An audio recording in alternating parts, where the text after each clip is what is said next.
Senhor Jesus, bondoso amigo, querido mestre, é com muita alegria em nosso coração que retornamos à nossa casa para as tarefas, as atividades desta noite.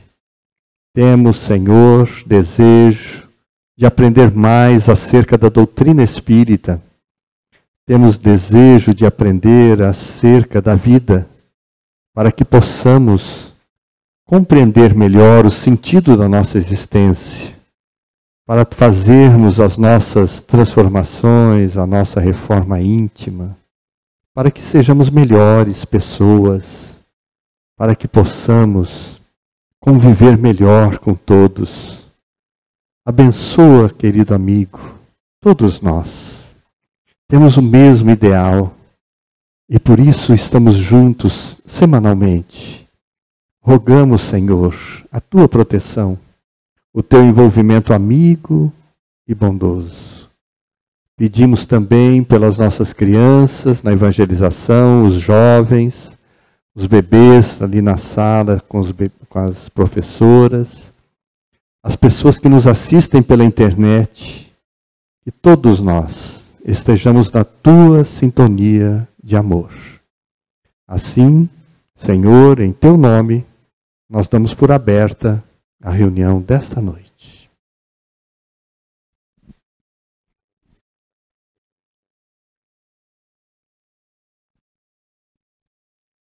Boa noite. Uma alegria imensa poder retornar a essa casa de bênção, essa casa do patrono Allan Kardec, para falarmos um pouquinho mais sobre a doutrina que ele codificou. É um motivo de muita alegria. Que Jesus possa nos envolver e fazer brotar em nós essa sementinha da reflexão. Quero dar uma boa noite aos nossos amigos internautas que nos assistem pela Espiritismo Brasil. Um abraço ao Rui. E trago hoje uma reflexão que está nos evangelhos de Mateus, Marcos e Lucas. É uma passagem de Jesus muito conhecida de todos, mas vale a pena a gente dar uma relembrada nela. A passagem, resumidamente, ela se diz assim: Jairo, príncipe de uma sinagoga, ele prostra-se aos pés de Jesus e implora Jesus auxílio para sua filha que jazia enferma em leito. Jesus, de pronto, o atende e caminha em direção à casa de Jairo. Com ele, uma grande multidão o acompanhava, o acotovelava, não deixando Jesus caminhar livremente. Conta que certa vez uma mulher que sofrera de um mal hemorrágico há 12 anos, padecera na mão de diversos médicos, gastara tudo o que tinha e o que não tinha, sem experimentar nenhum tipo de melhora. Pelo contrário, a cada dia pior. Ela ouve falar de Jesus. E ela veio entre um e outro naquela imensa multidão, toca-lhe as vestes de Jesus e se lhe estanca a hemorragia naquele exato momento. Ela experimentou a cura do seu mal físico naquele exato momento em que ela toca as vestes de Jesus. Jesus, porém, sentindo que dele saíra um poder, algumas traduções traz virtude, torna-se para aquela imensa multidão e exclama: quem tocou nas minhas vestes? Alguns discípulos acharam estranho aquela pergunta, mas ele ciente que dele sair aquele poder, ele torna-se novamente, e nisso uma mulher se apresenta a ele, ajoelha-se, narra a Jesus toda a sua trajetória de dor, desde os 12 anos passados até aquele exato momento da cura. E Jesus, olhando docemente nos olhos dela, disse: filha, tua fé te salvou. Vai-te em paz. Fica livre do teu mal. Essa, em resumo, é a passagem que os evangelistas narram. Mas para nós termos um melhor entendimento e aproveitamento dela, convenhamos que nós voltamos ao contexto histórico. O que significava naquele momento histórico, naquele contexto, uma mulher hemorrágica? Ou uma mulher em período hemorrágico? Ela era tida pelas leis como uma mulher impura. O que isso significa? Ela não poderia compartilhar nenhum objeto que ela tocara com ninguém, porque tudo que ela tocara tornara-se impuro. Ela não poderia nem se relacionar com os seus mais íntimos no lar, porque ela era tida como uma impura. Nem ir ao templo orar, ela não poderia. E ela vivia esse drama há 12 anos. Segregada de tudo e de todos, ela sofria no seu mundo solitário de dor. Mas mesmo assim, ela, sem pedir licenças a Jesus, fez Jesus sentir-se tocado. Tanto que ele pergunta: quem me tocou? Pedro, que era o seu discípulo mais próximo, questiona: mestre, perguntas quem te toca, sendo que a multidão te acotovela? Por que Jesus fez questão de frisar esse ato de ser tocado? Porque Jesus é Jesus. Mas ele quis dar uma ênfase nesta passagem para que ela sirva de ensinamento para todos. Então as nossas reflexões da noite vão girar em torno desta passagem. O tocar, ele requer alguns requisitos básicos. Um exemplo: eu consigo tocar neste copo, mas eu não consigo tocar no abilho que está à minha direita, porque a distância não permite. Então, o tocar, ele requer uma proximidade. Porque Jesus, acredite, ele quer que cada um de nós aqui, tanto encarnado quanto desencarnado, toque ele. Ele quer sentir-se tocado por cada um de nós. Ele quer quebrar essa frieza espiritual que nos envolve nós para com ele. Ele quer que nos aproximemos cada vez mais dele. Só que às vezes, para nós nos aproximarmos dele, precisamos nos esforçar um pouco. Vou dar um exemplo, uma analogia bem simples, fácil. Aqui todo mundo já paquerou um dia ou vai paquerar ainda na vida. Quando nós nos interessamos por alguém, quando nós queremos nos aproximar mais daquele alguém, qual que é a primeira coisa que nos vem à mente? Eu preciso saber um pouquinho mais daquela pessoa. Porque a partir do momento que eu começo a saber um pouco mais dela, eu sei onde ela vai, quem ela é, qual que é o seu ciclo de amizade, qual é o seu hobby e etc. Hoje, com as mídias sociais, mais fácil ainda. Nossa relação com Jesus não é diferente. Nós também precisamos saber um pouco mais desse Jesus. Como a doutrina que nós elegemos apresenta Jesus para nós.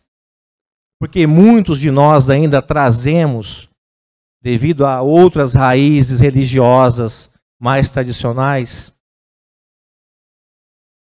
uma certa visão um pouco distorcida de Jesus. Muitos acreditam ainda que ele está sentado à direita de Deus Pai, donde há de vir julgar os vivos e os mortos. Mas não é esse Jesus que nós estudamos nos evangelhos. Não é esse Jesus que a doutrina codificada por Kardec nos apresenta. Quem é esse Jesus para nós? Aqui agora nós vamos saber um pouquinho mais dele com o intuito de nos aproximarmos mais.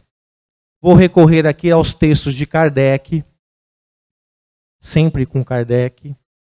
E Kardec vai nos dizer num livro, a Gênese, capítulo 15. É um capítulo muito lindo, um pouco extenso, mas lindo de se ler e estudar. Lá ele vai tratar esse título chamado Os Milagres do Evangelho. Quem tiver a oportunidade, leia e estude. Logo no item 2, ele vai tratar da superioridade de Jesus. E lá ele vai dizer assim: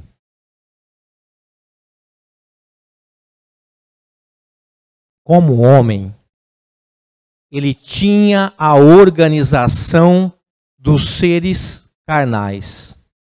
Porém, como espírito puro, desprendido da matéria, ele haveria mais de viver a vida espiritual do que a vida corporal, cuja as fraquezas não lhe era passível.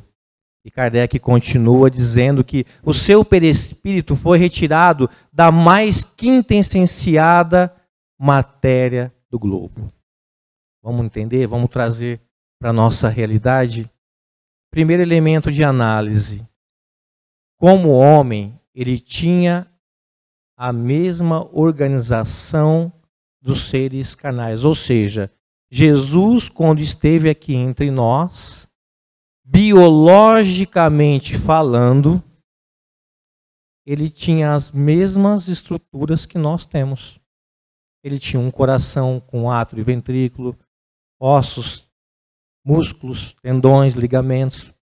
Não tinha diferença. Mas Kardec frisa muito bem isso para nós. A diferença de Jesus não está no corpo carnal, biológico, mas como espírito puro. Kardec classifica Jesus como sendo um espírito puro. O que são os espíritos puros? Porque falar que é puro é muito fácil. Temos que entender o que isso significa, a grandeza que é isso. Aí eu vou recorrer agora a um outro livro de Kardec também para explicar o que são esses espíritos puros. Nós vamos recorrer ao livro dos Espíritos. Neste livro, a partir do item 100, Kardec ele propõe a escala espírita. Então, é claro que ela não é absoluta, ela tem algumas nuances, mas ele faz de uma maneira bem pedagógica, bem simples e didática, para nós podermos entender essas diferenças entre os espíritos, essa diversidade, como ele mesmo fala. E ele vai usar uma classificação ternária. Ele vai dividir essa escala em 3 níveis. Terceiro nível, terceira ordem, os espíritos imperfeitos. Nessa ordem, Kardec subdivide em 5 classes. Vai desde leviano, impuro, pseudo-sábios, neutros e batedores. Numa segunda ordem, ele vai denominar como espíritos bons da escala. Ele também vai dividir em 4 classes. Vai desde benevolência, prudência, sabedoria e superior. E aí ele concebe a primeira, os espíritos puros ou perfeitos, aonde está Jesus, ao qual ele classificou. Aqui, para quem for estudar, ele não subdivide. Por quê? Porque, segundo Kardec, nos faltaria elementos necessários para nós fazermos uma distinção entre um espírito puro de um outro espírito puro. Por isso que ele concebe uma classe única. Okay? Mas aí, Jesus, Espírito puro, primeira ordem. O que são esses espíritos? Aí, no decorrer do item 100, ele vai dizer quem são esses espíritos superiores, puros ou perfeitos. E ele vai dizer assim: os espíritos que compõem esta ordem, os puros e perfeitos, percorreram todos os graus da escala e se despojaram de todas as impurezas da matéria. Tendo alcançado a somatória de perfeições que é suscetível uma criatura, eles já não mais participam do processo de provas e expiações, não havendo mais reencarnação em corpos perecíveis. Eles vivem a vida eterna no seio de Deus. Então, para Allan Kardec, Jesus é um espírito puro, que é pertencente a todas essas qualidades, para que nós tenhamos uma dimensão do que é um espírito desta ordem. Mas é só isso que Kardec fala sobre Jesus? Não, fala muito mais. Mais um. Questão 625 de O Livro dos Espíritos. Qual é o tipo mais perfeito que Deus ofereceu ao homem para que sirva de guia e modelo? Quando nós estudamos Allan Kardec, nós não temos que nos preocupar somente com a resposta. Tenho certeza que aqui a maioria já sabe. Mas nós também temos que importar com a pergunta, temos que analisar ela. Porque Kardec ele fez com primazia esse questionamento. Ele vai perguntar, vamos analisar a pergunta. Qual é o tipo mais perfeito? Ou seja, não tem nada acima dele. Jesus, para nós, é o nosso irmão maior. O único espírito puro que aqui esteve entre nós. Mas Kardec ele deixa um propósito nessa questão. Para que sirva de guia, ou seja, para que nós possamos seguir. Modelo, para que nós possamos imitar. Então vamos dar uma refazida nessa questão aí. Quem que nós devemos seguir, que é o nosso irmão maior, para que nós possamos imitá-los nas suas virtudes, nas suas ações? A resposta veio de Jesus. Então Jesus, para nós da doutrina, é o nosso guia e modelo, nosso irmão maior. Tá, conhecemos um pouquinho mais de Jesus. Isso basta? Naquela analogia da paquera inicial que eu utilizei, basta eu saber tudo daquela pessoa? Não. Aqui eu vou fazer uma pergunta, ela é muito genérica. Eu ia perguntar assim, então tá, onde nós vamos encontrar Jesus? É muito genérica. Mas eu queria que vocês meditassem comigo um pouco. No nosso dia a dia, no nosso cotidiano, o que você faz que você sente que Jesus está mais próximo de você?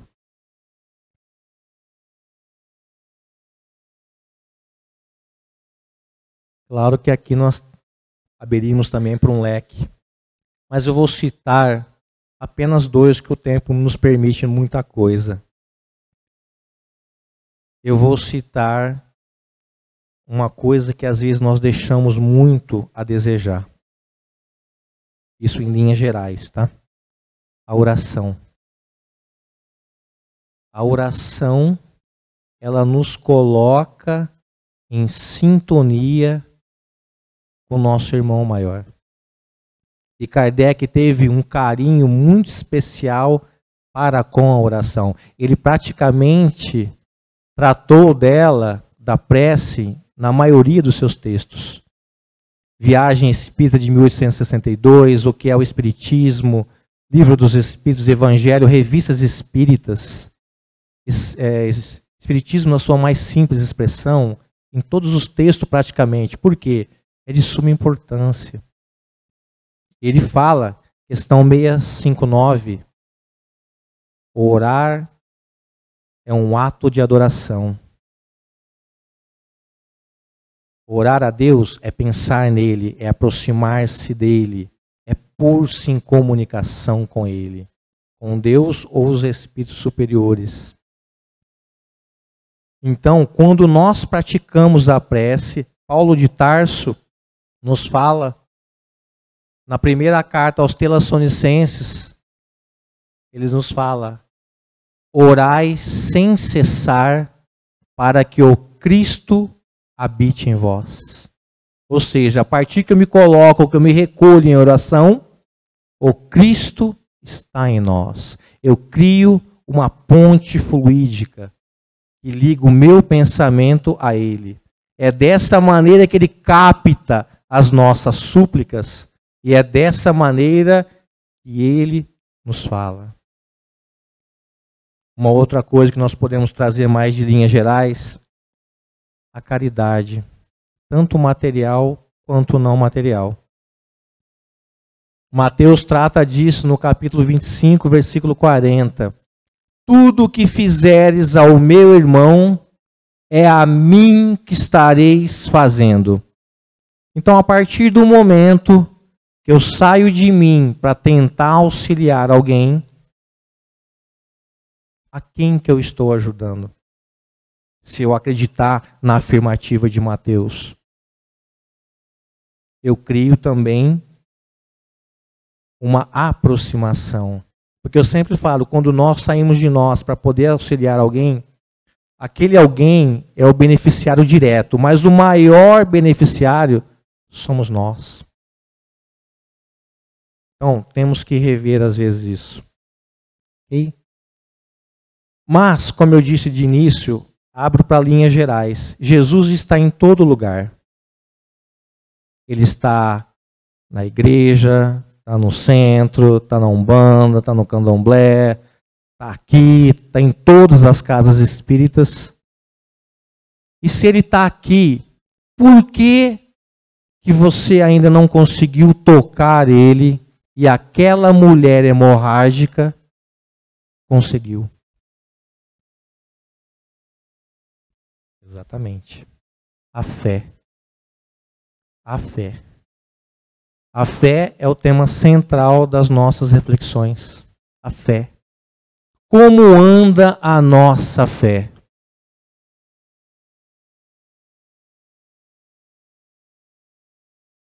Jesus nos fala: se tiverdes fé do tamanho de um grão de mostarda, você falará: monte, passa daqui para colar, e ele vai passar. Poderão fazer muito mais coisas do que eu tenho feito, se tiverdes fé do tamanho de um grão de mostarda.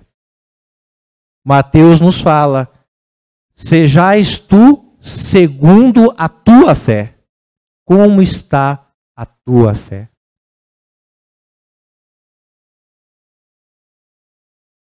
Aqui temos que tomar muito cuidado. Porque se a nossa fé ela começa a oscilar demais, se ela começa a ter mais baixos do que alto, eu tenho que acender um alerta aí. Porque eu dou espaço para uma coisa muito perigosa, chamada incredulidade. E essa incredulidade, quando ela começa a fazer morada em nós, é sinônimo de problema. Porque aí eu começo a ficar triste.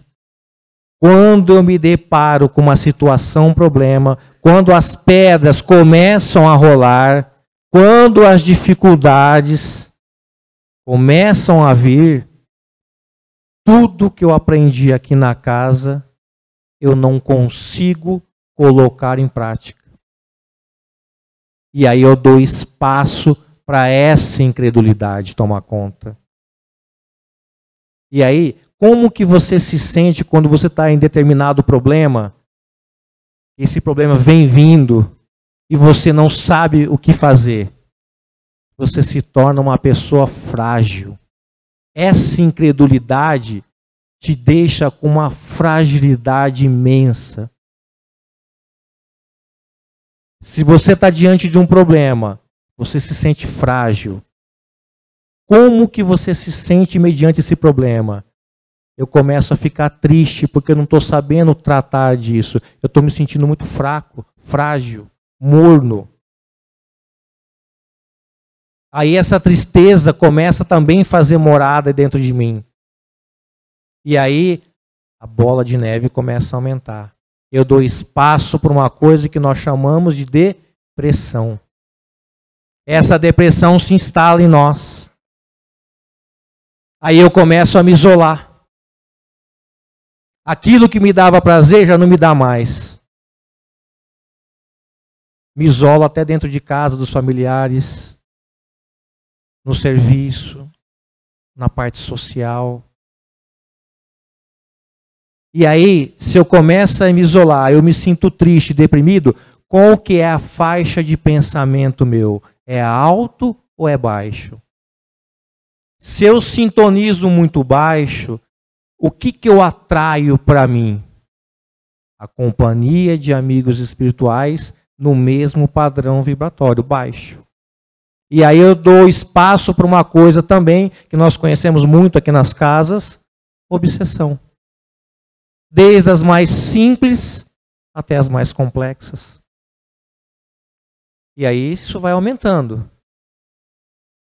Começa uma certa hora, nós não estamos mais aguentando, nós começamos a disparar por um mecanismo que nós vamos chamar de fugas. Só que essas fugas nem sempre são legais. Drogas, bebidas, sexo desregrado, pequenos delitos, e isso vai se avolumando até culminar com o que nós vamos chamar de suicídio. Segundo a OMS, uma ordem de saúde pública, a cada 40 segundos morre no mundo uma pessoa vítima do suicídio. A cada 4 segundos há uma tentativa de suicídio. Vamos entender isso como aquele suicídio não consumado em óbito. Ou seja, nós podemos, assim como aquela mulher hemorrágica, concluir que todos nós também temos hemorragias, assim como ela. Cada um tem a sua. Mas o porquê que aquela mulher conseguiu fazer estancar a hemorragia dela? Lembra da narrativa? Ela ouviu falar de Jesus. Ou seja, ela foi buscar o alimento da alma dela. Ela alimentou a alma com as coisas da alma. É o que nos falta às vezes. Nós pensamos só, né, em alimentar o corpo físico, né? A balança quem diga. Esquecemos de alimentar a alma com as coisas da alma. Mas Alê, como que eu vou alimentar a minha alma com as coisas da alma? Jesus em Tiago nos fala: aquele que vem até a mim, de modo algum terá fome. Aquele que credes em mim, jamais terá sede. Eu sou o pão da vida. Jesus é o alimento da nossa alma. É Ele que vai nos conduzir para as nossas hemorragias serem estancadas. Mas como? Buscando. Temos que buscar Jesus. Ele é o médico das nossas almas. É Ele que vai estancar a nossa hemorragia. Claro que o tocar, né, daquela mulher nas vestes é simbólico, isso todos nós sabemos, é um simbolismo. Mas convém nós analisarmos esse verbo. Tocar, como eu disse, é um verbo. Todo verbo ele demanda ação. Se aquela mulher tivesse ficado na casa dela, mesmo ouvindo falar de Jesus, ela conseguiria tocá-lo ou fazê-lo sentir-se tocado? Não. Ela teve uma ação. É isso que às vezes falta em nós, ação. Porque nós estamos muito bem confortáveis na nossa zona de conforto. Tá ruim, mas tá bom. Nós precisamos quebrar isso. Nós temos que agir. Boas intenções nós temos. Precisamos agir. Precisamos ir. Precisamos buscar. Mas muitos podem fazer, mas Ale, como que eu vou saber onde é que está Jesus? Como que eu vou buscá-lo? Aqui. Nessa casa de bênção que nos acolhe e que me acolheu tão carinhosamente. Ela é o nosso GPS. Ela é a nossa bússola. Aqui nós temos todas as ferramentas necessárias para nós adquirirmos e ir ao encontro de Jesus. Mas para isso, você precisa ter uma ação. Porque não adianta eu estudar para você. É você que tem que estudar. Não adianta eu trabalhar para você. É você que tem que trabalhar. Então isso é uma escolha individual. A casa oferece as ferramentas. Nós temos palestras, nós temos terapia, água magnetizada, passe magnético. Nós temos a biblioteca está precisando de voluntários. Nós temos aqui diversas ações da casa. E como todas as casas, isso é uma constante que a gente percorre, falta trabalhadores às vezes.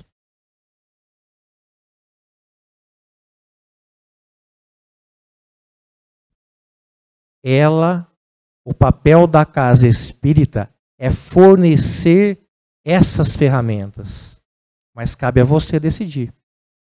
Casa espírita não é lugar de resolver problema de ninguém não, viu? O primordial das casas espíritas é dar condições para isso. É esclarecer, é instruir, é dar ferramentas. Só que isso depende de vocês. Reflita com carinho. Ação. É isso que nos falta.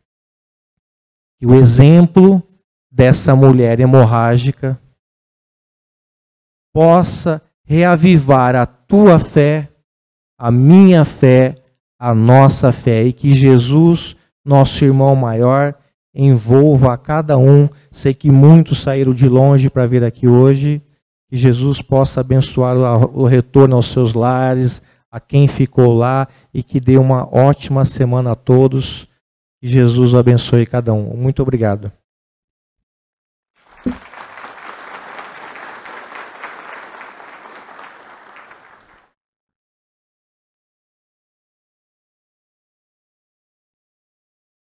Aí está, meus queridos, comentário evangélico a respeito de Jesus, do nosso querido Alê. Vamos então todos buscar a nossa oração, a nossa prece, para passarmos a segunda parte da reunião de hoje, que são os passes e as nossas vibrações. Agora, contamos com a participação de todos na oração, na vibração, lembrando de pessoas que queremos ajudar, orar por nós mesmos, pedindo forças, enquanto a espiritualidade age sobre nós. Enquanto descemos aos passes, retornamos ao salão, vamos sendo abençoados pela espiritualidade que nos cuida, que cuida de todos nós aqui na nossa casa. Assim, Convido a todos à oração e aos passes. E que Jesus nos abençoe a todos.